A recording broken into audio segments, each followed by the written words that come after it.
We are also going to look at land tenure in Cameroon, land management. In the country, we have clashes between the various stakeholders, the state, the traditional authorities, and the other local communities. We are also going to discuss that on Press Hour today. We're going to look at all the contours of the two subjects. Stay with us. We have the following panel. Chief Dr. Robinson Tanyi, you are the Chief of Tinto. Welcome to the program. Thank you, and greetings to televiewers. We have our honor to have you on the program today. You're going to tell us what actually happens with the traditional rulers and land and the rest. And you are a chief, you are a doctor, you are also an intellectual. And you're going to combine those two roles to make sure that you enlighten our viewers. Close to me here is our own barrister, Fombat Munjem, barrister and law solicitor, who is always there to enlighten us on legal matters, especially concerning land. Barrister, welcome. Thank you, Killian. Good afternoon, televiewers, and I hope our televiewers will be able to benefit from our discussions today. They will actually benefit, given that some of you are there with the mind to make sure they know what is supposed to be done and what is not supposed to be done. And to the extreme left of this set, we have Patrick Moore. Patrick Moore is a desk editor, The Guardian Post newspaper. Welcome to the program, Patrick. Thank you very much, Killian. And maybe should I say Happy New Year to you? It's my first appearance on the set since the start of 2021. Yes, the program is yours. You be assured that at any time we need you, we'll call you to come. That's fine. And we want also to appreciate each time we call you, you make yourself available. We're going to start the program, start the real thing discussion with what the papers say, and that is what we start our programs each time with. Our lady Emanuela Bemnui did the press review for us. Emanuela.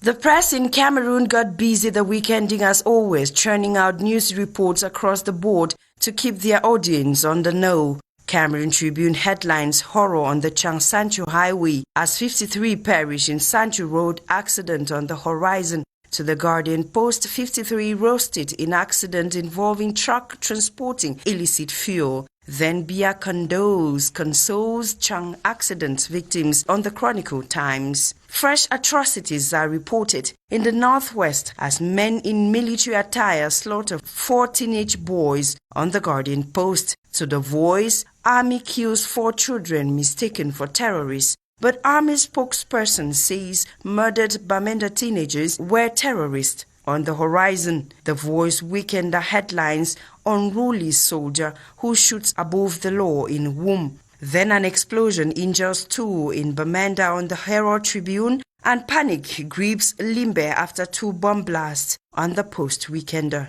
The Chronicle Times simply presents the Anglophone crisis as a struggle yesterday, armed robbery today. Before Queen Mothers intensified denunciation of these atrocities in the Northwest-Southwest on Cameroon Tribune. Then the Bamenda business community tables tough conditions to ending ghost towns, such as assigning a police to each businessman on the Post newspaper. 2 lists are to compete in Menoa partial regional election on Cameroon Tribune, just when Regional Assembly executives for the Northwest-Southwest officially installed on Logideon. The Herald Tribune quotes Northwest Regional Assembly President, "We have begun business in earnest." Professor Fru Angwafo III on the Post, "Nobody will dictate to us from Yaoundé."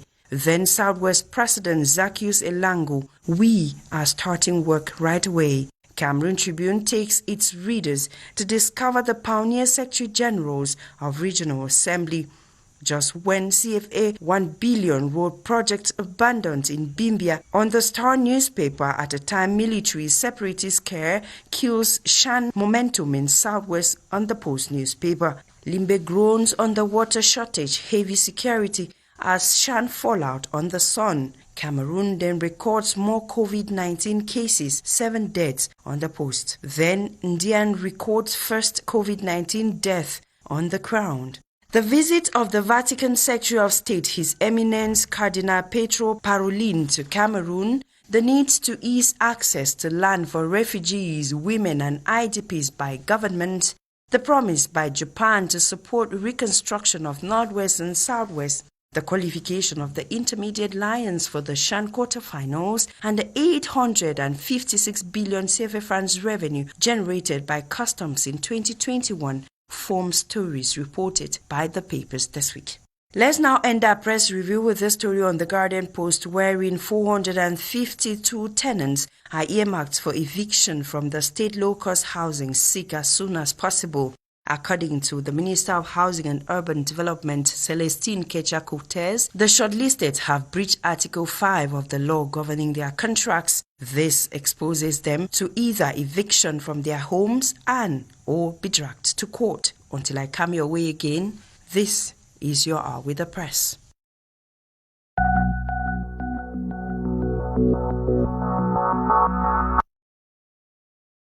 Thank you very much, Manuela Vemnui, for the press review. We're waiting to have you next week, Sunday, for another edition of Press Hour. We're going to go straight into the discussion. The first topic is road accidents. Is enough, not enough? And we're taking from the accident that occurred the other day on the Sangchu stretch of the road, killing 53 Cameroonians, leaving 29 seriously injured, who are barely recovering from wherever the various hospitals where they have been lodged.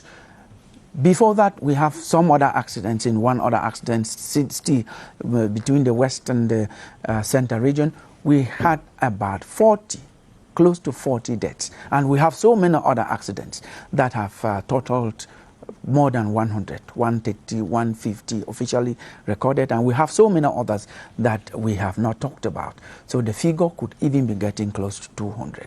Is enough? Not enough. This actually should be too much. Who is responsible? What can we do to make sure these accidents don't occur? We're going to start with you, Chief. When you come across a situation like the one we are in, with so many accidents in 1 month, January, what do you say? It's unfortunate, Killian. First, I have to send my condolences to the bereaved family.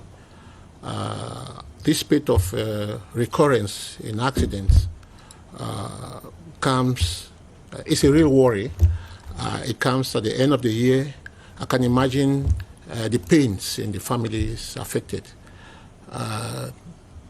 It is also difficult to want to pinpoint a finger at where these accidents come from.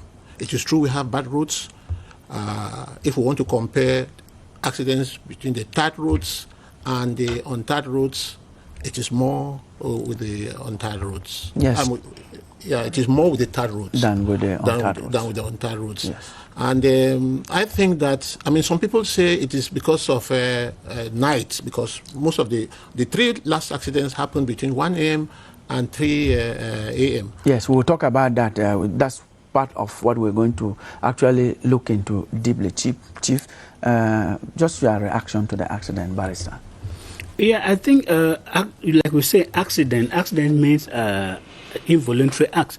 But behind such involuntary acts, there is human conduct that leads to such, which, if we look at it keenly, we'll discover that 80% of our accidents are due to human conduct, due to negligent human conduct.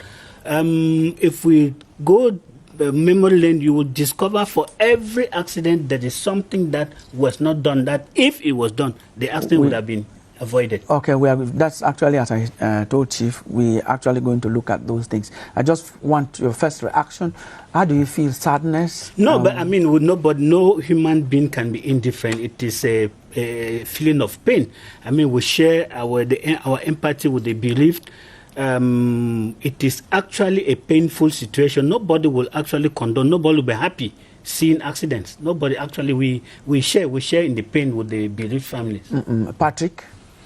Yes, just in line with what the barrister said. The incident at the Sancho Nyenchang left everybody in pain. The carnage the carnage was so disastrous to the extent that people were consumed by fire beyond repair. So they can imagine, it's not just like losing a loved one, but not being even able to give the last respect to the persons who lost their life. Like Emanuela said, it is really tragic. Yeah, roasted. Indeed roasted, because we saw body bags, we saw people being bothered like common commodities, and so it's like you just said, the last 2 or 3 months have really not been fair with us, because we have recorded, I think, the incident around the Changi, it is the highest number of deaths ever recorded in the past 5 years in a single road accident, and I think that it calls for more action to be taken to prevent such incidents from happening. Yes,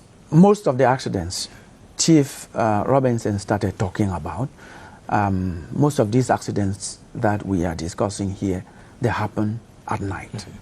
Can we are still with you, Patrick, blame the night for these accidents? I would not want to blame the night. I would not, it's a two-way kind of affair. I would not want to think that those accidents occurred because it was at night.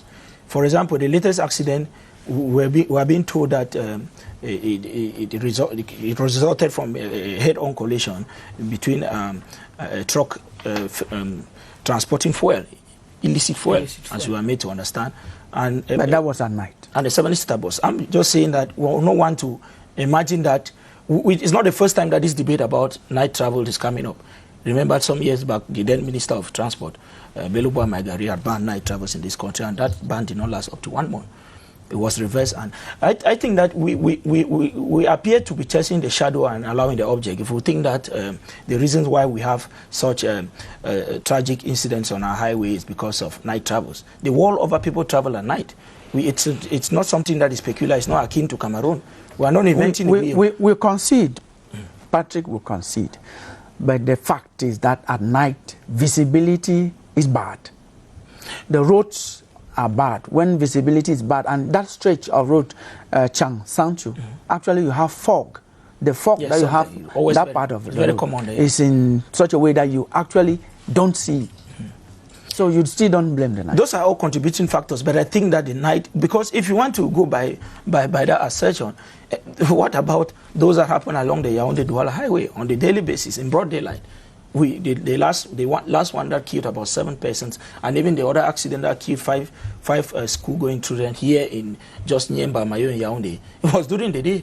We might think that we might want to be apportioning the blame, but I think that the real issues are there, like we are going to handle in the course of the program. Yes. Where the error come from. Yes, Barrister will handle other issues like Patrick says, but we're still on this night. I want to insist that night has something to do with the gravity of these accidents. Oh, what we must understand is that it's true that it's more prone to have accidents in the night than in the day. The first point. Secondly, in the night, there is less possibility of assistance in the night because there are no people there to be able to rush the victim to the hospital. That one I understand. In the night, the visibility is less, it's less compared to the day. That one will agree. But it is a question of the transporters making sure that they adopt their transport mechanisms to the unfavorable on the favorable conditions of the night. Because, like he said, that night journey is everywhere in the world. Most travels, even air travels, are most of the time by night. So what we need to do is to make sure that the transporters, they actually adopt themselves to the unfavorable night conditions. You get the drivers to rest well. You make sure the lighting system, the vehicle is in perfect order. And my problem even is with the control. Mm-hmm. I think the problem here we should even look at the responsibility even of the state with regards to control, because if we take the last accident where we lost 50 souls because of a truck, 53 souls because of a truck transporting illicit fuel, I'm sure that truck went through a series of controls. Patrick, yeah. The press is writing that that truck was escorted by two security officers, two security a custom officers. officer and a Yes. gendarme, as we are made to understand. Okay. And it's not a practice that is uncommon. We see it every day, and it goes unpunished. So, like we're trying to talk about the night issue. We were just concording. I'm just saying yes, concording. Because if that incident happened during the day, still with the truck transporting this in, there could have been any different whether it was a night or during the day. We know how combustible fuel is, so you can understand why the gravity of the accident is what we are witnessing today. So it's not more of an issue whether it was during the night or during the day. So, Barrister, you want to end your point on control? Yes, I think that, like I'm saying, I would take, there was a time we had an accident on the Yaoundé-Obala road of a public transport vehicle traveling doing night journey that had no lights. And that public transport vehicle went through a series of police, gendarme controls. So what my problem is, what is the role or how effective is the job done by the security, the public security officers who are controlling traffic in the night? I mean, not in the night, throughout even the day. Yes, Chief. Yes, but I think that all this would have been avoided if we go through the proper road certification. Because when we talk of what they call visit technique, it is supposed to certify the roadworthiness of the car. And unfortunately, I've never also seen where they certify the visibility of the driver.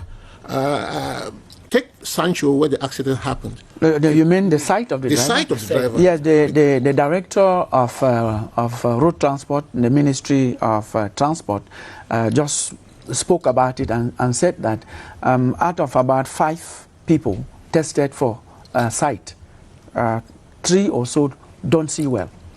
Yes. Now, imagine someone who doesn't see well, who has poor sight, climbs up the Sancho hill that is foggy, or when it is ready. I mean, the vehicle can be even very good, but the human factor is a very determinant factor aspect of why accidents can occur. Exactly. Drunkenness. Poor visibility, drunkenness, tiredness, wrongful overtaking. Some of those wrong appreciation. He is wrong appreciation. Yes. We are still with Chief because he's talking about the percentages. Yeah. Officially, we have 70% human error. You just talked about that. Yes. We have 20% state of the vehicle. Yeah. You were talking about the roadworthiness of the vehicle, and we have 10% state of the road. Those are the official figures, statistics not only of Cameroon, recognized by the United Nations as the main causes of accidents. Yeah, I think those statistics are still very much open for contentious debate, because when you look at the portion that has been allocated to with regards to the road, I find it unrealistic to say that the road contributes only about 10% to the numerous accidents. That why am I saying this? Truth is, now take it for example, each accident, especially those along our highways, each day we hear of head-on collisions, for example. So imagine that if we're traveling on express road for a dual carriage, where the car that's coming from the left-hand side doesn't meet that on the right-hand side, you imagine that head-on collision would have been minimized. I hope. Let me just go ahead. That's why I'm saying that those are statistics, those are studies that, well, they might be scientific to a certain extent, but I think that it doesn't really reflect the reality on the ground. Somehow, why I think that we could reflect reality, Patrick is open. So all the potholes along the way. Now, see, this is what we are saying. If you know you're driving on a road, you know there are potholes. You have to go slowly. Yeah. No, but why do you think that we will not find a situation where we have first-timers on the highway? If you live here and you're going to Marwa, for example, Kilian, you cannot tell me that you imagine or you have a mastery of all the sports along the road, like Barrister going back to his house. Most of he those can barely even cover his eyes and go back home with his car safely. But on the highway, you cannot. Let me tell you what an official who is not a driver on these highways. He left Bamenda for Yaoundé, and he night caught him halfway from Kenene to Yaoundé. And I'm telling you, he came and testified. He told us that he does not know he was just driving. He drove from Kenene to Yaoundé, not because he was in the road. That most of these drivers, if they take his example, they don't see the road. They drive because they know the road. No, but he is not a professional driver. There are people who are trained, because you take your car from home to your office space does not make you a professional driver. There are people who are trained to drive on the highway, who have a mastery of the road code, they have a mastery of everything, and it's their business that they do on a daily basis. Now, my point is, the 10% apportion to the road condition and all of that, to me, I find it faulty. It doesn't reflect the reality. Because I will still agree with Tumfo by Nico Hale, who says repeatedly that corruption kills more than malaria and HIV combined. Because you can imagine why our roads are in the state in which they find themselves, because they have either been abandoned by contractors who have not realized it. And you can imagine within that period where that road has been abandoned, with potholes, with dishes that are virtually giving way to crater lakes along the highway. And then you can imagine, Patrick, you can imagine a number of road accidents. Sometimes people trying to dodge the potholes and they find themselves on the wrong side. Yes. If you are supposed to be on your right hand side and there's a pothole, and by the time you're on the left hand, the person who is coming from the opposite direction, you are virtually on his or her lane. Patrick, we agree with you. And that increases the number of road accidents. We share with your passion, all of us, because when somebody dies, we all cry, we regret. But what we are saying is, the observations you are making are observations that were done by this science that you want to dispute. Because science begins with observation, to go through experimentation to theory established. What we are making is an observation, which they must have made on the same route to come up with this. So we cannot dispute science, in as much as we agree with your observations. Mr. Killian, I think you just said that it was an international observation. It was not limited to Cameroon. What Patrick is saying is the Cameroon specificity. It is. I mean, we cannot credit ourselves with having good roads. Yeah. The roads are narrow, and they are narrow even up to hills. I mean, those hills like that, they are supposed to have big, because you know when a 70-seater bus is negotiating a bend or a big truck, because both of them were big trucks. It will go right to his left before and the Sancho Road that I know I've used it. The bends are too winding. Yes. Too winding. Yes. So that by the time you finish one, you're already on the other one. Yes. And the way it would have been resolved would have been to make at least a wider lane or two lanes there at the hill side. So yes, you have started already with what should be done to avoid such accidents.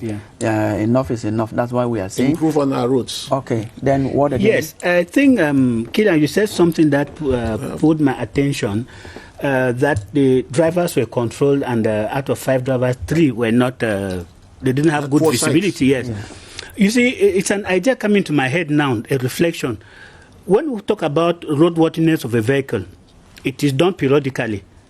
For public vehicles every 6 months, private vehicles every year, which means after every year, your vehicle has to be sent for the roadworthiness to be tested.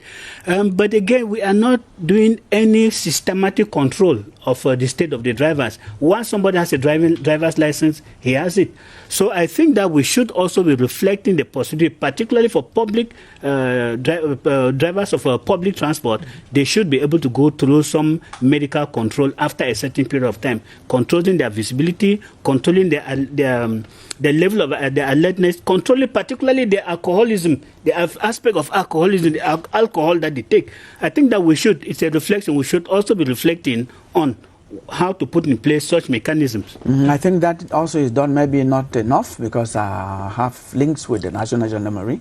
They have alcohol tests. Each time they suspect a driver, they test him. And if it's possible, he stays on the spot for 2 hours to make sure that it's dissolved. Somebody are not living in the same country. Those things only happen when the minister goes out for those routine, sometimes monthly checks. Yeah. On a daily basis, on all our roads, on National Road number 11, number 6, do we have all of those mechanisms to test for alcohol and all of that? It's not the reality on the ground. So the point is, like I said, we are now on solutions. We are on solutions. We are sharing the blame.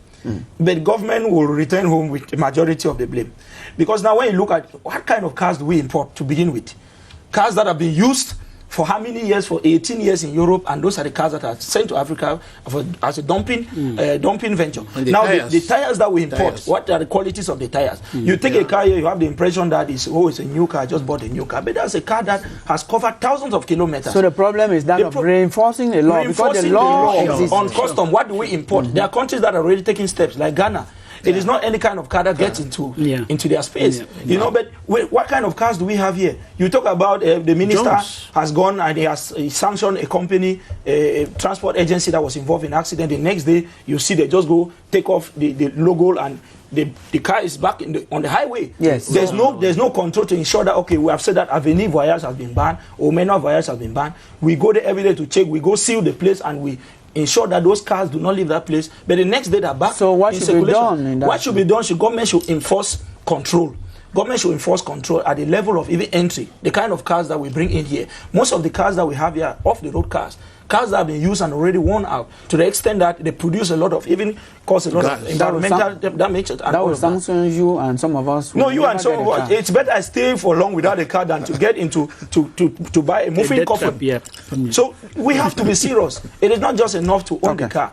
Now he was talking about the technical, this thing what they call visiting. A car 6 months, you cannot guarantee for a car that covers 200, 300 kilometers on a daily basis for transport, and you have to control it after 6 months. So you can imagine within the first 4-6 months, the transformation that car, the state of the car must have undergone. So we need regular check. And not even about the driving license. In 2018, the Minister of Transport came out with a communique saying that there were 7,000 fake driver's licenses in circulation.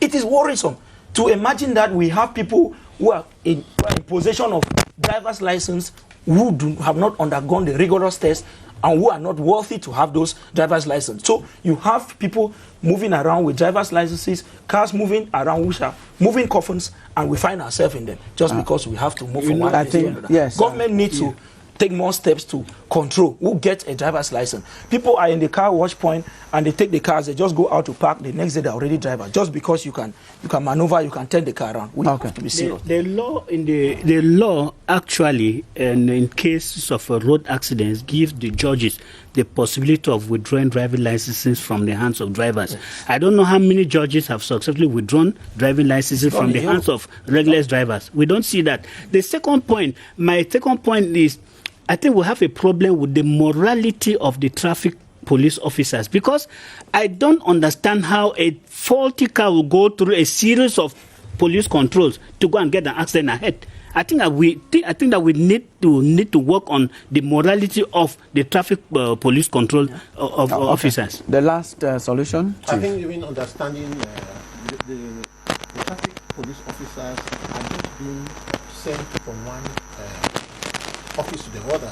We used to have properly trained, capacitated traffic officers whose job and profession was just around road traffic control and the person's driving.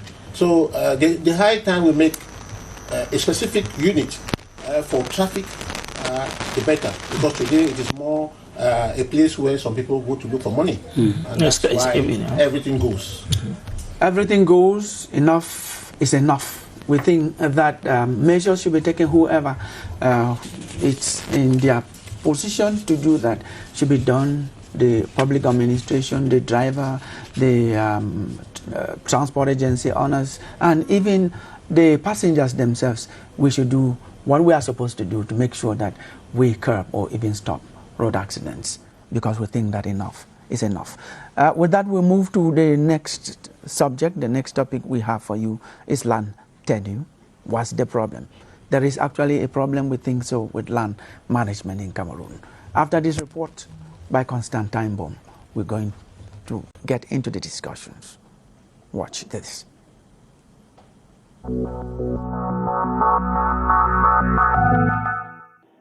The Land Tenure Week brought together a diversity of stakeholders to dialogue and reflect on how they can establish good governance and realistic reforms on the current land legislation, which failed to take into account customary rights.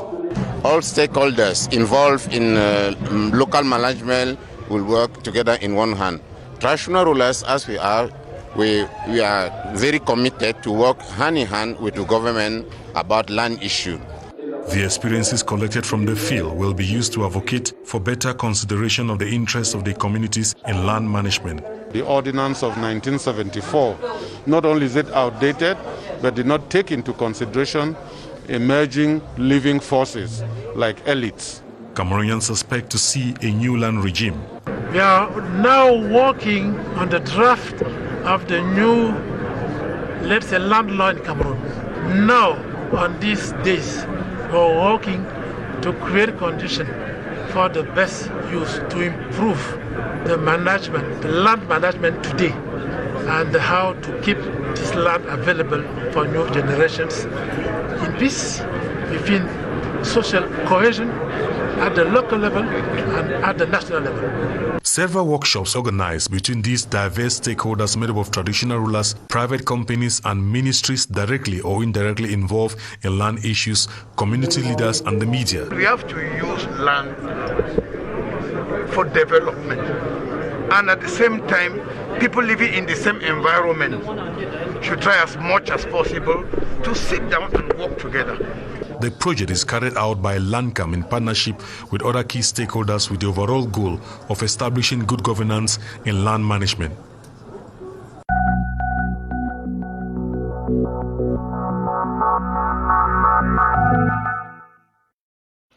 Welcome back. Land management.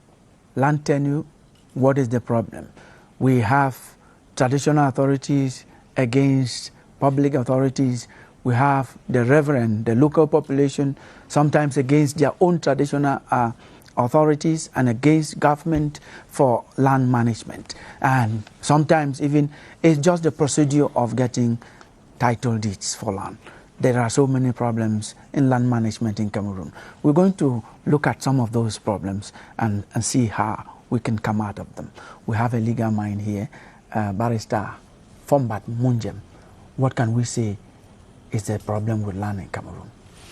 I think it's true we're in need of land reform in Cameroon, but what should be there is that if we even endeavor to respect strictly the available laws, I think that the problems will be kept down. The bitter truth is that our current legislation of land, by my understanding, by my appreciation, is obsolete, because if we see that we are still today, we're in 2021, and we're still anchoring on 1974 land tenure ordinance, I think there is a serious problem there. But that notwithstanding, I think that if we respect at least the provisions of this law, it will cut down some of the problems. There is a procedure to get land. There's a procedure to get a land title over national land. There's a procedure to transfer title land from one person to the other. If we respect those procedures, I think that it will cut down some of the problems. Which means that 1972 land law, 74 rather, land law, if implemented, it could still do a good job? It could do a manageable job, because I think the situation is worsened by the fact that even those obsolete laws are not implemented. If those obsolete laws are implemented, I'm sure that they will have a curb in the current problems with regards to land transfer and ownership. But still, there is a need for serious reform, there's a strong need for serious reform on land. This week that ended was Land Tenure Week that handled some of those things, and the stakeholders that attended the week-long seminar and colloquium and the rest, they are proposing a new land reform in the country, probably to solve those problems. But before we handle some of those things, you are talking about the 1974 land law. But we know that there was a land reform in 2005. You didn't talk about that? No, we've not actually had a serious land reform. When we talk about land reform, we're talking about the reform on the possibility management of national land. The law you're talking about does not really touch on the management of national land, because I think our main problem here is the management of national land. Because once land is titled, the management becomes easy, because it is a pure private arrangement between the owner and The person wants to sell and the person wants to buy. Our main problem here is the management of national land. National land, that is land which is not titled, which is embedded in the hands of the state, for the state to ensure proper management of that land to the interest of the general population. You have still not told us, you said it didn't touch the management of national land. What did that law of 2005 that law gives, well, it made some small moves in the sense that it gives us a possibility to have what we call joint ownership, because before then, you don't have joint ownership of property. That is, if you have a building of 50 floors, if you own the land title, you own the whole building. But now there is a possibility of joint ownership, which means you can actually own a flat on a building, and some other person owns the ground floor or the title. Okay.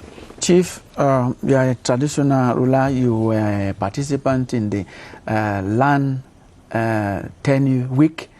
So what can we say you came out with from that 1 week seminar on land tenure?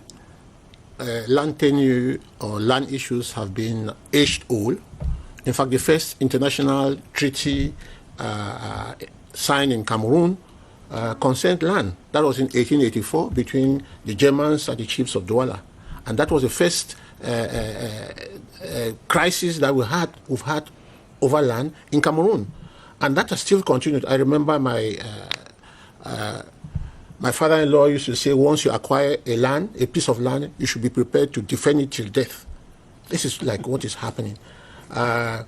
Today, we, the chiefs, are seeing there's a lot of confusion. The laws on land are not very clear, and who manages this land are not very clear. There are some segments of the population or the community, like the women or the youths, they are not there. Their roles are not clear. They just have a neutral role. In fact, the crisis increased because the land is not just for farmers. It is also for pastoralists. Today, we keep having a farmer grazier problem, grazier traditional rulers problem, grazier administration problem, because that aspect is not included in the law. These are the things that we want to see shown, compacted in the law. Yes, Patrick, when Chief is talking about grazier farmer problem, you should be very well versed with. From where you come. We grew up learning of those problems as a young man grew up in womb. In Menchon we have a lot of those problems, farmer grazier problem that has been on for quite, I'm not sure, it's not yet over anywhere, but has really been on for long. And those are the issues because, most problems have always originated from land. You see, either it's sometimes inter-tribal conflicts because people are trying where the boundary falls and all those kind of things. So it is really a sector that shouldn't have been neglected for this long. Like he is saying, we are still dealing with the 1974 ordinance several years after. I'm sure there's really the need for serious reforms at the moment. And that is why I was really happy. I followed the conference here on the proposal that came from most of the stakeholders. Because if you look at the problem of acquiring land, by the year 2000, there was just 2% of national land that had titles. Mm-hmm. And the figures have not increased that much. I'm sure we are at level of 20 or something at the moment. So you can imagine, so what is the problem? When you look at the procedure, it's cumbersome, about 12 steps from the land consultative committee, the LCC to the procedure. Yes. When we talk about land, we have to look at it in two main categories. There is land that is titled and land that is not titled. Each category has subcategories. When we go to land that is titled, there we have little or no headed because there is a title and then the management is different. But when you go now to untitled land, what we call now national land, there is a serious problem there. A serious problem there because the law is to the effect that our obsolete 1974 ordinance is to the effect that the state manages the national land. And it says that national land can become private land by three procedures. Either by direct immatriculation, by concession, or by the government allocating it for a particular project. When I say direct immatriculation, again there it is another headache, a very serious problem. So because if we want to go by that law, it says that indigenes who have occupied national land and developed the national land can apply for a land title to be issued to them. And I take it all over. Indigenes that have occupied land before 1974 and have developed that land can apply for a land title to be issued to them. Is that what they call ownership by occupancy or something? Yes. Not ownership by occupancy. That is, well, if you are on national land, you are barely exercising the right of occupancy. You don't have the right of ownership. Okay. But the law says if you can prove that you are an indigene, you occupied that land before 1974, and then you have developed that land, then you can apply for a land title. If I do a simple arithmetic calculation, which means as of today, nobody below the age of 70 is qualified to apply for the land certificate over national land. And not even the children of those. Not even the children, of course, because the law says it is the indigene who has occupied and developed it. And then when you say indigene, which means you have, if you, Killian, I don't know when you left your village to come to the city. Me, I think that I've not about 40 years. Me, I'm from Momo Division. I'm from Momo Division. Yes, I'm from Momo Division. I think that I'm from Momo Division. I think that since 1982. I've been in Yaoundé for 30 years. Yes, I am from Momo Division. I left primary school in 1982. I think so, and I think since then I've not spent 3 consecutive months in my village, which means there's no possibility that I could have been there and developed the land before 1974. The second part is a concession. The difficulty with concession is that you must come out with a visible project and you apply for the government now to authorize you, first of all, to occupy. And they give you a certain period of time within which to develop that project. And if the project developed to the satisfaction of the government after the approval, then that title can be given to you. Mm-hmm. So again, there is still that difficulty. It means that it is left only for those who have a project in hand, who have the means to be able to develop the project, who are qualified to be able to have the third. The third one now is a simple one. It's a government. The government has a right to allocate. The government can decide to allocate a portion of national land maybe for public use. The government can allocate a portion of national for its own use. So that one, it is more of what they are doing with the CDC. Now, with what you have explained, I move over to Chief Robinson, Chief of Tintombu. You are chief by right. When he was talking about this, I didn't see where he brought in the chief in the process. So where are you in that process? Yeah, we have been crying aloud since 2009 on the need of putting the chiefs, the traditional rulers, at the center of land matters from when it starts, the consultation, to when it ends. Now, where are the chiefs? We are only involved at the stage of probably giving the land occupancy or recognizing that someone has a land within our jurisdiction. And again, what is the jurisdiction? It is not clear. When the government brings out its subdivision, its division, its the region, there are clear-cut boundary marks to avoid conflicts between them or between the administration. But the chiefs, until today, do not know where their surface area ends. It is not credited in writing. It's not legalized. So it is just a way of promoting conflicts, inter-village conflicts or intertribal or ethnic conflicts.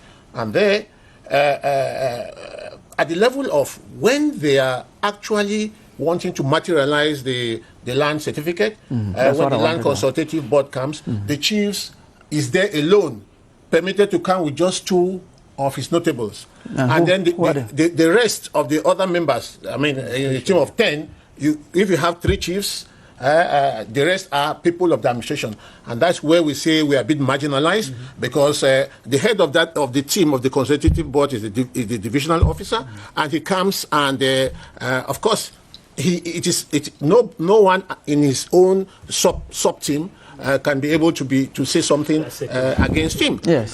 So that's the sense of marginalization, numeric marginalization. 7 against now, Chief. 3. Now, you chiefs is not chief as an individual now. You are the custodian of the tradition. And by custodian of the tradition, it includes also this land. But we know, as you're saying, you have been pushed to, relegated to the corner. but we know of chiefs, this is real, who just give out the community land to people they sell. Amass a lot of wealth. Yes, amass wealth instead of taking care of their own. What do you say to some of those your colleagues? Are you aware of that? Yes, I'm aware, but I also want to still say that the land law is not helping the situation, because even the whole of the territory, go to Rebuba, you cannot touch a piece of land without the chief, the Lamido of Rebuba knowing and crediting it, and this the government knows. And nobody is raising a finger. Come to my own area. Of course, my land is for any type of a person, Jack, Jill, or Harry. And this is the kind of disturbing management or land governance that we are seeking to change. Yes. Now, you just asked your question. I want to say that, yes, there are some chiefs who, in complicity with the administration, especially in our own southwest, in complicity with the administration, get concessions from the government, from CDC, from the government, from CDC through the government. They call it CDC surrender. And this has been actioned by the senior divisional officers. They get this land and they do sharing. Now, we are aware of the situation. Recently, yes, Chief. I want to say that that is why we are pointing the law that land should be made. It should be a community land. It's not ownership. Community ownership. It should not be in the name of an individual, be he the chief of the village, because that is where he has title and can transfer title. But when it is community property, community owned, he has to gather the whole village, if not the notables to be. Good. So it's a break. We know that, and we are aware that about 18 title deeds have been annulled in Fako related to what you are saying, and so many others are coming up. It took the community to come up if we look at Article 8 of the 1974 Land Tenure Ordinance, it states clearly, unambiguously, every deed of conveyance or the transfer, every transfer of land from one person to another must be done by a notary public. And it is strictly prohibited for a deed to be drawn over land that is not titled. This law punishes even the public notary that signs a deed over a land that is not titled. So the question I'm asking is, how does the chiefs, how do they transfer this land if the titles are not in their names? If the titles are not in their name, then those transfers are null and void. Let me answer. Let me asking a question. No, just came in. He flew into the country today. Let me say what is happening. I think what is happening practically, like I said, the government has a right. The government has a right to expropriate land. The government can expropriate private land, or it can issue a title over national land in the name of the government. This same law gives the possibility of the government to do what they call retrocede. That gives back the land to let me say community. Yes. But what is normally supposed to be done, I take the case of CDC, is that when CDC decides to give back part of the land, that land should revert to national land. It is not for a title to be issued in the name of a chief. If a chief is selling it successfully, it means in the procedure of the land being reverted to the community, a title was issued in the name of the chief, which is wrong. Okay. Patrick, just in line with the issue about land conveyance in those areas where a huge part of land has been ceded to a particular community. What I observed during my few years, it was 4 or 5 years in Boya, was really something that should be encouraged with most of those communities that were virtually extinct. So when land was now ceded to those communities, most of the chiefs, in order to foster development, had to give out those land to particular individuals who were ready to invest immediately on those lands. How did they give? How did the chiefs give? By way of the normal understanding, the tolerance, it's demarcated and people just exploit. Once you exploit the land, it is considered some kind of quasi kind of ownership over the land, but not full ownership because you have not gone through the legal procedure. But that was done. That was done to encourage development. Yes, in areas where the land was idle. Yes, and people they are ready to develop the land. It's rather not advisable to keep land to fallow in idleness. But two wrongs don't exactly. Make it Exactly. Right. What the barrister was saying is attacking the roots. Yeah. You are saying, okay, if it is in the hands of the chief, then he can dispose it in that way, in the interest of the community, developing his community. Yeah. But what the barrister is saying is the manner of which he acquires that title. Is he the right owner? Because if it went to the community through a community surrender, which goes to the government, public land, national land, national land, then it would not be up to the chief to decide what to do. Now, barrister, what you've just touched there is very sensitive. You've said land that leaves one hand or one state to an individual without going through a notary public, it's null and void. So what do we do with the majority of people who have land they've constructed, they've developed, that they've not gone through notary public? Because that, I think the majority of Cameroonians, all of us are in that the law is clear on that. The only proof of ownership of land in Cameroon is a land title. Property or development is not proof of ownership. So if you build a skyscraper on a piece of land, if the title is not your name, that house is not yours. You should understand that. If we have, so what do you advise those people who have already all done those who have built? You need to go back. Go back. How did you acquire that land? Go back to the owners and take the owners to a public notary, and you do a notarized deed. And the notarized deed is taken to the tax office, registered there. After that, it is taken to the Department of Lands for a partitioning or the transfer of the land title. You must go through that procedure. If you have, because we have a situation, it's common practice. People have what they call certificate de vente, and they have occupied and they have built. Sometimes it is from a land title that belongs to a community, I think a group of people. You must go and get all of those people who are aligned in the land title to go before a public notary to sign the deed. If there are 20 people on the land title and 19 sign and one does not sign, that one has a right to annul that deed. So all the people whose names are on the land title must sign a conveyance deed before a public notary. That is very serious. A land title can be issued in the name of the buyer. That is the law. Now, let me just ask him. Public notary, yes, as far as Northwest and that's exactly what I wanted to talk about. The lawyer. Yes, not okay, sure. Notary is sure. In the Anglophone Cameroon, lawyers occupy. They play the role of notary. And lawyers. Yes. But in Francophone Cameroon, we have completely distinct office for public notaries. Yes, two other very sensitive issues. We know that in Fako, we talked about, we know in Limbe, Limbe is in Fako, of course. We know Ngoketunjia in the northwest. We know of Douala. We know of Kribi, also in the south region, where the people have land that it's going through legal challenge in terms of acquisition. So the people, some of them went through. I think our courts these days entertain more cases relating to land. Yes. So 85 how do we come out of this? No.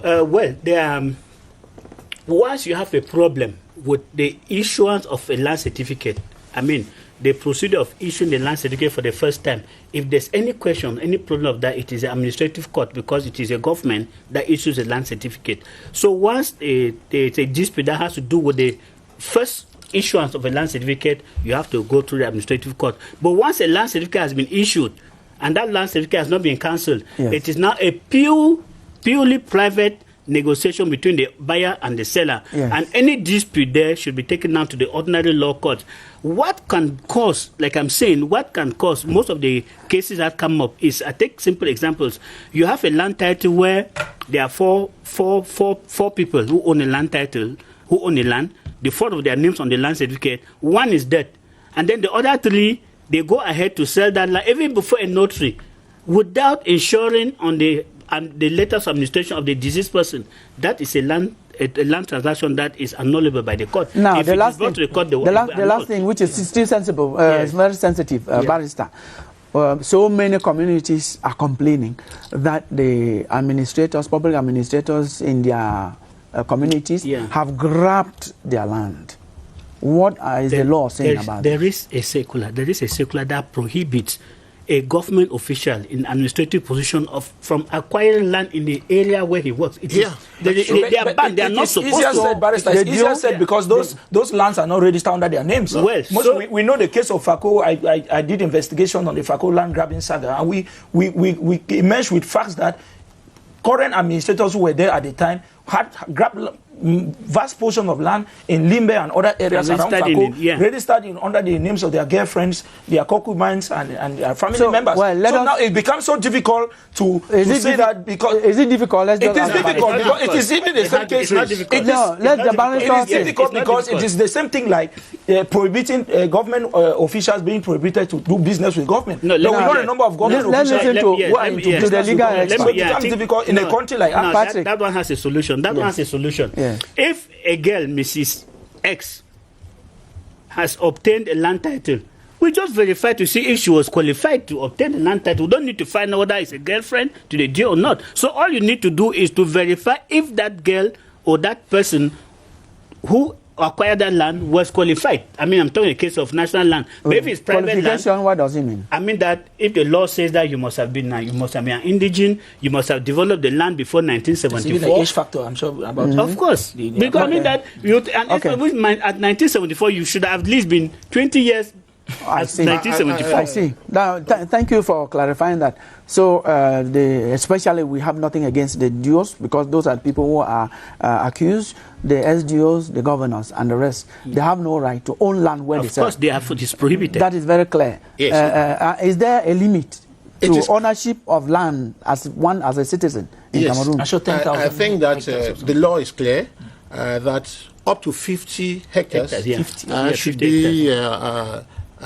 Well, a citizen can own, but above 50, that's 50 plus any other number, it's the head of state to authorize, the disbursement. But we don't have that happening. I want to come back to what Barrister was saying, to say that it's a very dodgy aspect. Before you go there, Chief, you're going to go there. Are you saying that people who have bought villages, that should be looked into? Because there are people who we are talking of the law, and if the court is seized properly, of course they should be annulled. Yes, the point you wanted to make. You make the point. Injunctions. Yes, make the point because. I was going to say that he was talking about the Jews. I want to say that's a very dodgy way of looking at it.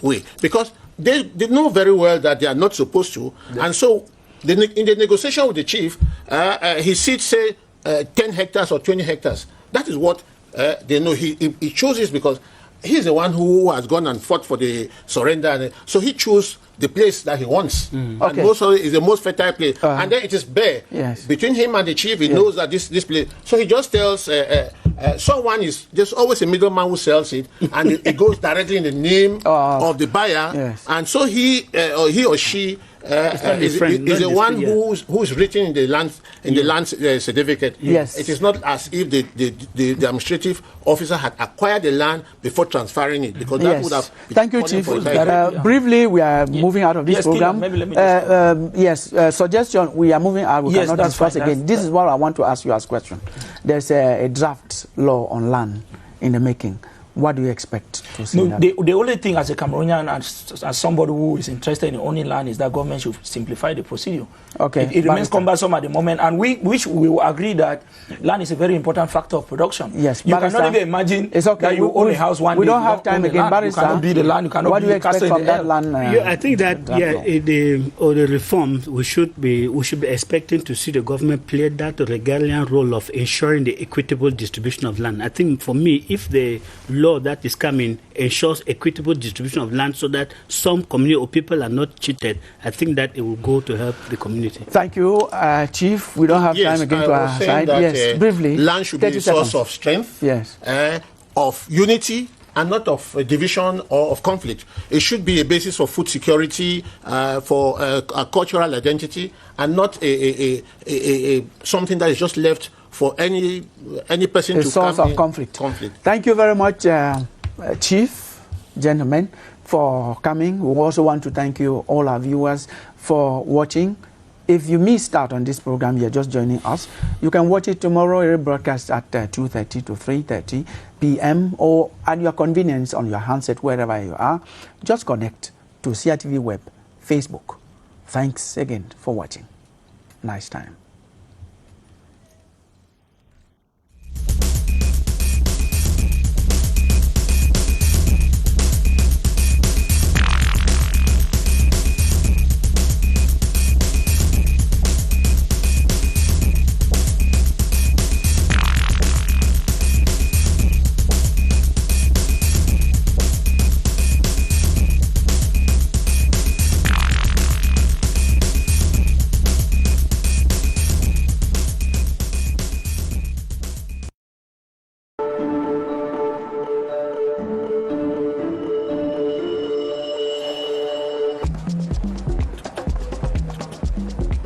avec un isbet. Et vous? Il gagne avec un isbet. Et vous? Il gagne avec un isbet. Et vous? Un isbet. Bookmaker Company.